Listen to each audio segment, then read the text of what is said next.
The key to room 12 felt heavy, crusted with 40 years of rust and regret. When Jo inherited the dying roadside motel, she thought she was getting a tax burden. She didn't know she was stepping into a $1 million crime scene. Stick around. You won't believe what she found. Jo cut the engine. The radiator of her aging Honda hissed, spitting a weak stream of brown fluid onto the cracked asphalt. She kept her hands clamped on the steering wheel for a long moment, letting the silence of the Nevada desert wash over her. Heat radiated from the blacktop, warping the air into a watery blur. There was no wind, just the oppressive baking sun and the distant, lonely rumble of a semi-truck miles down the interstate. Before her stood the Whispering Pines Motel. There were no pines, just acres of brittle sagebrush, a rusted ice machine, and a towering neon sign that hadn't seen electricity since the late 90s. The letters were faded, the glass tubes shattered. Jo stepped out of the car, her boots crunched on glass and gravel. She was 34, bankrupt, and exhausted. Her bakery in Chicago had folded 3 months ago, swallowed by corporate rent hikes and a messy divorce that left her with nothing but a maxed-out credit card and a persistent twitch in her left eyelid. When the letter from a rural probate lawyer arrived, detailing the death of an uncle she hadn't seen since she was 8, she hadn't felt grief. She had felt a desperate, ugly spark of hope. Property meant equity. Equity meant a second chance. Then she saw the place. It was a sprawling L-shaped concrete block of misery. 12 rooms facing a parking lot, heavily populated by weeds. The paint, once a cheerful turquoise, was now peeling away in great, scabby flakes, revealing gray cinder block underneath. She walked toward the manager's office. The door was unlocked. It swung open with a screech of dry hinges, exhaling a breath of stale air that smelled of ancient cigarette smoke, rat droppings, and cheap pine cleaner. The front desk was a slab of scuffed formica. Behind it sat a sunken swivel chair and a pegboard holding 12 brass keys. Her uncle, Arthur, had lived his last 20 years in this room. Jo walked behind the desk. A cot sat in the corner, stripped to a yellowing mattress. The floor was cluttered with empty bean cans and stacks of yellowed newspapers. Arthur hadn't just been a recluse. He had been hiding. The lawyer, a tired man named Hayes, had told her on the phone that the motel hadn't registered a paying guest in over 15 years. Arthur just sat out here in the dust, paying the bare minimum on property taxes, refusing to sell the land. Jo picked up a heavy leather-bound ledger from the desk. She flipped it open. The pages were mostly blank. The last entry was dated October 14th, 1988. Mr. and Mrs. Gable, room 4, one night, cash. She slammed the book shut. A cloud of dust plumed into the stagnant air. She coughed, waving it away. There was no equity here. No buyer would touch this land. It was 50 miles from the nearest grocery store and 10 miles from the main highway. The demolition costs alone would bankrupt whoever took it on. She had driven 2,000 miles on a dying transmission to inherit a graveyard. She grabbed the heavy ring of brass keys from the pegboard. They jingled, a harsh, metallic sound in the quiet office. She might as well assess the damage. Room 1. The carpet was a spongy, dark green swamp of mildew. The ceiling had caved in over the bed, dumping pink fiberglass insulation across the mattress. Room 4, better, but the copper pipes had been ripped out of the bathroom wall, leaving jagged holes in the drywall. Room 8. The door was wedged shut by warped wood. She kicked it hard, twice, splintering the frame to get inside. A family of raccoons had clearly used it as a winter home. The stench drove her back out into the blistering heat before she even made it past the threshold. By the time she reached the end of the row, her shirt was clinging to her back, soaked with sweat. Her hands were coated in a film of grime. The desert sun was beginning its slow dip toward the jagged horizon, casting long, sharp shadows across the parking lot. Room 12 was separated from the rest by a narrow breezeway that housed a broken vending machine. It sat at the very end of the concrete block, facing the empty expanse of the desert. Jo pulled the key labeled 12 from the ring. She slid it into the lock. It wouldn't turn. The pins were completely frozen. She sighed, a rough, scraping sound in her throat. She pulled the key out, wiped it on her jeans, and shoved it back in, wiggling it violently while pressing her shoulder against the heavy wood door. "Oh, come on," she muttered, gritting her teeth. "Yeah, just give me one room that isn't a biohazard. Just one." She twisted her wrist sharply. A loud, metallic snap echoed in the breezeway. The deadbolt gave way. Jo lost her balance as the door swung inward. She stumbled forward, catching herself on the doorframe. She looked up, expecting another ruined ceiling, another floor coated in animal filth. Instead, she stopped breathing. The air in room 12 didn't smell like rot. It didn't smell like mildew or dust. It smelled faintly of lemon polish and old paper. Jo reached out and flicked the light switch on the wall. To her absolute shock, the bedside lamps flickered to life, casting a warm, amber glow across the room. She stepped inside and let the door click shut behind her. Room 12 was a time capsule. Jo walked slowly to the center of the room, her boots sinking into plush, pristine orange shag carpet. The bed was perfectly made, tightly tucked with a brown and orange geometric pattern bedspread. The wood paneling on the walls gleamed, recently oiled and completely free of the water damage that plagued the rest of the building. A heavy CRT television sat on a polished teak dresser, accompanied by a spotless glass ashtray and a small stack of matchbooks. There was no dust, not a single speck on the lampshades, not a cobweb in the corners. Arthur had let the rest of the motel rot into the earth. He had lived in a squalid, trash-filled office, but he had kept room 12 immaculate. Why? She walked into the bathroom, sparkling white tile, a dry, scrubbed bathtub, freshly laundered towels folded neatly on the rack. It was ready for a guest who had never arrived. Jo walked back into the main room and sat on the edge of the mattress. The springs creaked softly. She dragged her hands down her face, the rough denim of her sleeves scratching her skin. Her mind spun, trying to apply logic to a thoroughly illogical situation. If he was renting this room out under the table, where were the records? And who would drive out here just to stay in a retro-themed room in a defunct motel? She looked around again. Her eyes traced the wood paneling. There was a framed painting of a generic mountain landscape bolted to the wall above the dresser. She looked past it, toward the back corner of the room. She frowned. Jo stood up and walked back to the bathroom. She looked at the small, frosted window above the shower. Then she walked back into the main room and looked at the rear wall. She paced it out, heel to toe. 1, 2, 3, 4, 5 steps. She walked outside into the cooling evening air. She walked down the breezeway to the back of the building.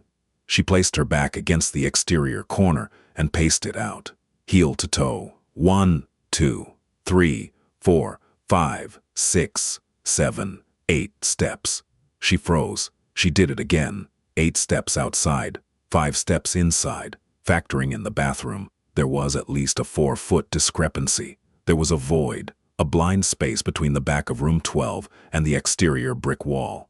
Her heart began to hammer, a heavy, rhythmic beat against her ribs. The exhaustion that had weighed down her limbs vanished, replaced by a sharp, cold surge of adrenaline. She ran to her Honda. She popped the trunk and dug frantically past her suitcase and a tangle of jumper cables until her hand closed around the cold steel of a heavy-duty tire iron. She sprinted back to room 12. She locked the door behind her, suddenly hyper-aware of the vast, empty desert outside. She stood before the back wall of the room. The wood paneling looked solid, seamless. She ran her hands over the vertical grooves, searching for a latch, a hinge, a hidden button. Nothing. It was nail flush. Jo gripped the tire iron with both hands. She didn't hesitate. She swung it like a baseball bat into the center of the paneling. The wood splintered with a sharp crack. She swung again and again. The noise was deafening in the quiet room. Jagged shards of cheap veneer flew across the pristine carpet. She hammered at the drywall beneath, coughing as a thick cloud of white gypsum dust filled the air. She dropped the tire iron, grabbed the broken edges of the paneling, and pulled with all her weight. The nails shrieked as they were ripped from the studs. A large section of the wall peeled away and crashed to the floor. Jo stood panting, waving the dust away from her face. She peered into the dark void she had just opened. It wasn't a crawl space. It was a reinforced steel vault. Built directly into the concrete foundation of the motel was a heavy, gray, metal door with a mechanical dial. It was easily 3 feet wide and 4 feet tall. It looked like a drop safe from a bank, welded seamlessly into the structure of the building. Joe stared at the dial. A safe. Arthur had built a false wall to hide a massive, commercial-grade safe. She approached it, her hands trembling slightly. She reached out and touched the cold metal dial. It spun smoothly, silently. She didn't have a combination. She had nothing, just a dead uncle and a broken wall. Then she saw it. Taped to the side of the steel casing was a small, faded yellow envelope. She peeled it off.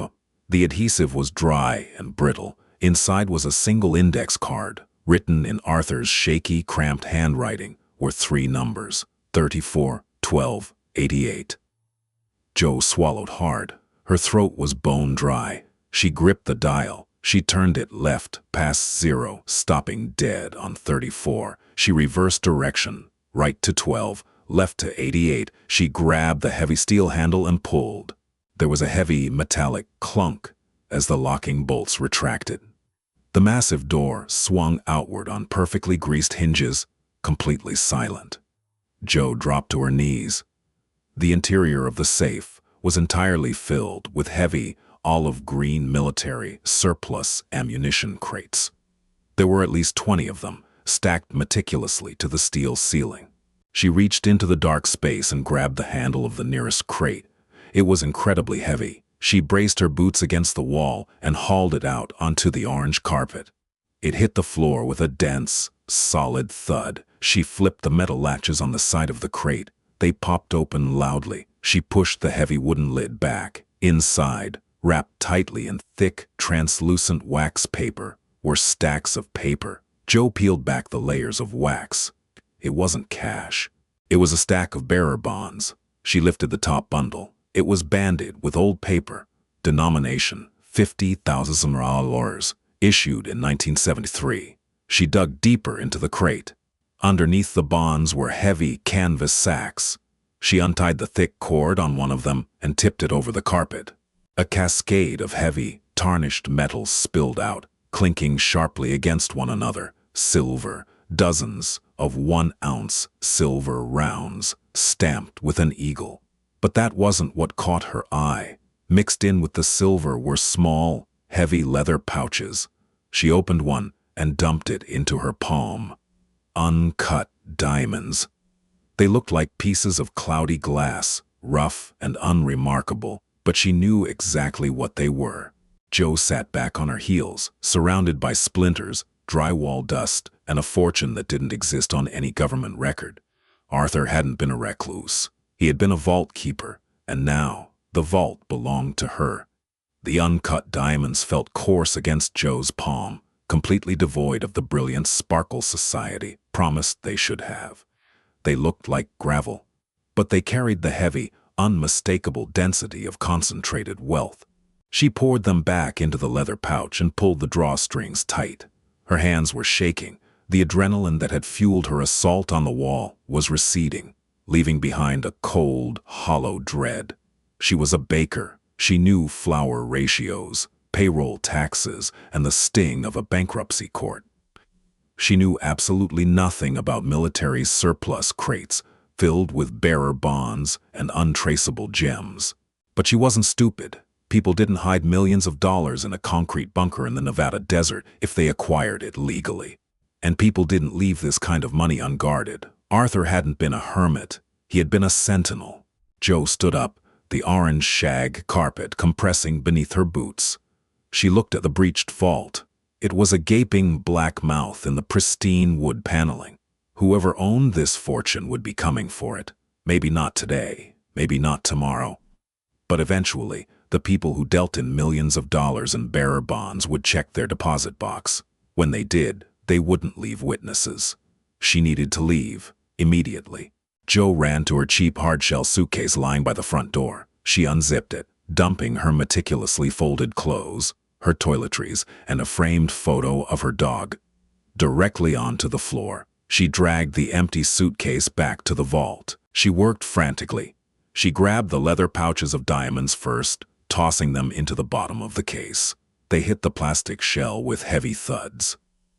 Next came the bearer bonds. She didn't take all of them. The crates were too heavy, the volume too massive. She grabbed 3 bundles of the $50,000 denominations, wrapping them tightly in the discarded wax paper, and shoved them beside the gems. She ignored the silver. It was too heavy and worth too little by comparison. She zipped the suitcase shut. It weighed at least 40 pounds. She dragged it to the door, her breath coming in shallow, ragged gasps. The desert night had fallen completely now. Outside, the world was pitch black, save for a massive blanket of cold, indifferent stars. The silence was absolute. Earlier, it had felt peaceful. Now it felt like someone holding their breath in the dark. Jo locked the door to room 12 behind her. She threw the suitcase into the trunk of her dying Honda and slammed it shut. She climbed into the driver's seat and turned the key. The engine sputtered, coughed, and died. "No," she whispered, her voice cracking. "No, no, no." She turned the key again. The starter clicked rapidly, a sharp, metallic staccato, but the engine refused to catch. The radiator had bled out completely. The transmission was cooked. The car was dead. Panic, sharp and metallic, bloomed in the back of her throat. She gripped the steering wheel, squeezing her eyes shut, fighting the urge to scream. She was stranded 50 miles from civilization, with a trunk full of blood money. She forced her eyes open. She needed a phone. Her cell had lost service an hour outside of Vegas. She needed a landline. Jo sprinted across the dark, cracked asphalt toward the manager's office. She burst through the door, the dry hinges shrieking in protest. She fumbled blindly along the wall until she found the switch. The overhead fluorescent bulb flickered on, buzzing like an angry hornet. She tore through the office. She ripped the drawers out of the Formica desk, dumping pens, old receipts, and rusted paper clips onto the floor. No phone. She dropped to her knees and crawled toward Arthur's cot. She tossed the filthy mattress aside, coughing as a cloud of dust and stale odors bloomed into the air. Underneath the metal frame, wedged into a shallow depression in the concrete floor, was a small metal lockbox. Jo grabbed the heavy brass key ring she had dropped earlier. She jammed the smallest key into the lockbox. It turned. Inside sat a black, heavy-duty satellite phone and a small, black moleskin notebook. She grabbed the phone, pressing the power button. The screen illuminated with a harsh green light, searching for signal. It beeped twice, connected. Before she could dial 911, before she could even formulate what she would say to a dispatcher about a secret vault and stolen diamonds, a sound cut through the desert night, the crunch of tires on gravel. Jo froze. The satellite phone slipped from her slick fingers, clattering against the concrete floor. She crawled slowly toward the dirty front window of the office and peered over the sill.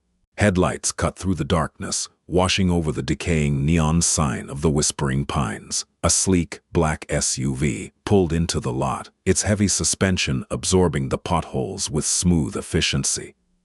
The headlights swept across the weed-choked asphalt, illuminating Jo's dead Honda before snapping off. The engine idled for a moment, a low, predatory purr, and then died. The driver's side door opened. The interior dome light revealed a man stepping out. He wore a sharp, charcoal gray suit that looked violently out of place against the backdrop of the dying motel. He was tall, broad-shouldered, with a shaved head and a calm, unhurried demeanor. He didn't look like a weary traveler looking for a bed. He looked like a man arriving for a scheduled appointment. Jo crouched lower, her heart slamming against her ribs like a trapped bird. The man closed his door. The solid, heavy thud echoed across the lot. He reached into his jacket, pulled out a small flashlight, and began walking directly toward the manager's office. Jo had 10 seconds.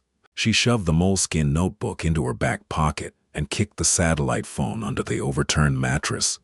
She stood up, brushing the dirt from her jeans, and forced her breathing to slow. She couldn't hide. Her car was parked outside.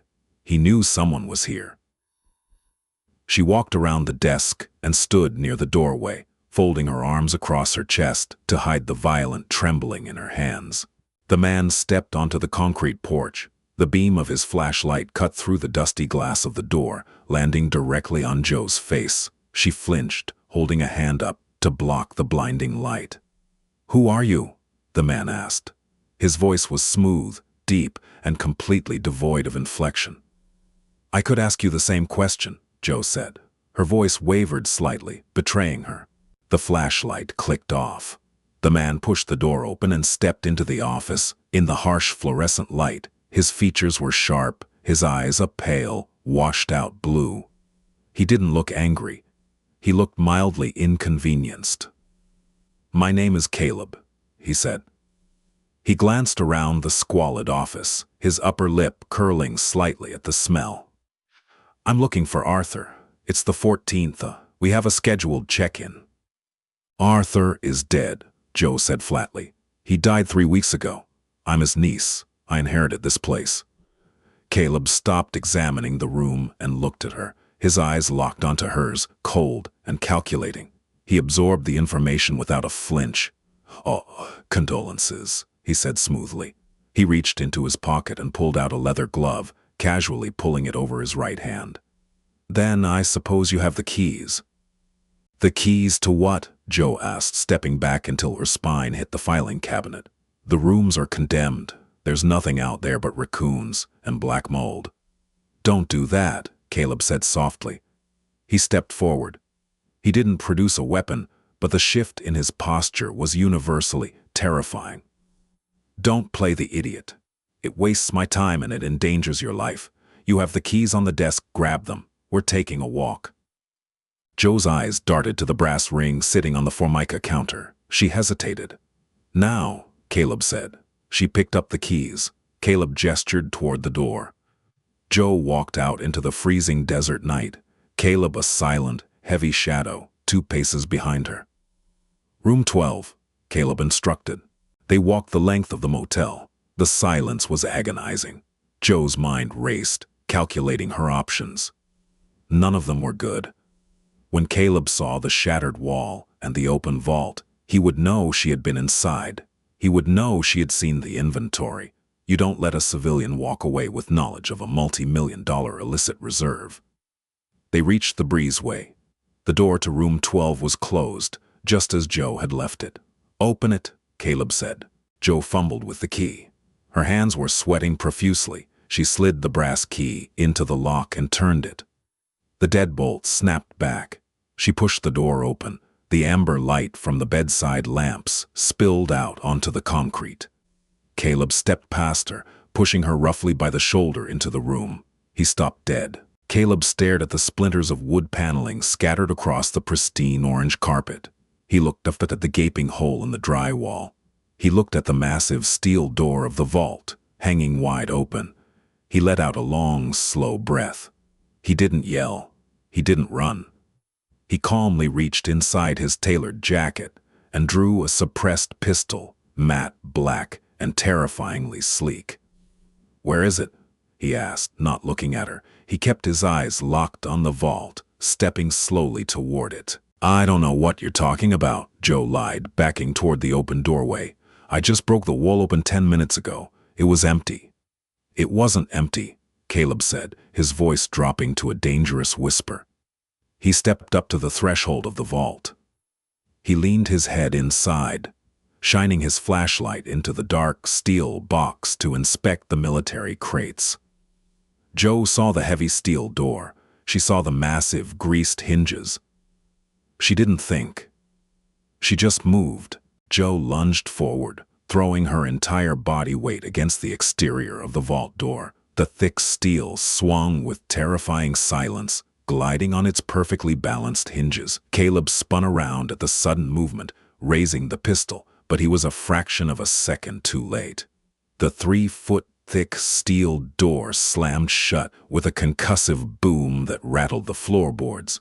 Joe grabbed the heavy metal handle and wrenched it upward. She spun the mechanical dial wildly to the right, blurring the numbers. The locking bolts engaged with a deep, echoing clank.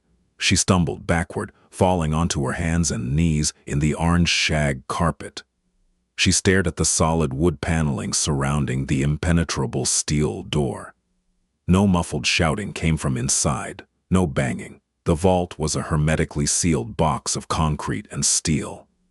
Caleb was buried alive. Jo scrambled to her feet. She grabbed her car keys from her pocket. Her car was dead, but Caleb's wasn't. She ran out of room 12, sprinting down the length of the broken motel toward the idling black SUV. The driver's side door was unlocked. The keys were in the ignition. Jo threw her suitcase full of diamonds and bearer bonds into the passenger seat. She climbed behind the well, slammed the door, and threw the massive vehicle into drive. The tires spun on the gravel, kicking up a cloud of dust before finding traction on the broken asphalt. She didn't look back at the Whispering Pines Motel. She hit the highway, turning the headlights toward the faint gray promise of dawn on the horizon, leaving the dead to guard the dead. Jo walked away with a fortune, but leaving a cartel fixer sealed in a vault guarantees that her new life will be built on borrowed time. Will she disappear successfully, or will the owners of Room 12 track down their stolen millions? You see, if you enjoyed this tense thriller, smash that like button, share this video with a friend, and subscribe to our channel so you never miss out on the next heart-pounding story. Let us know in the comments, would you have taken the money?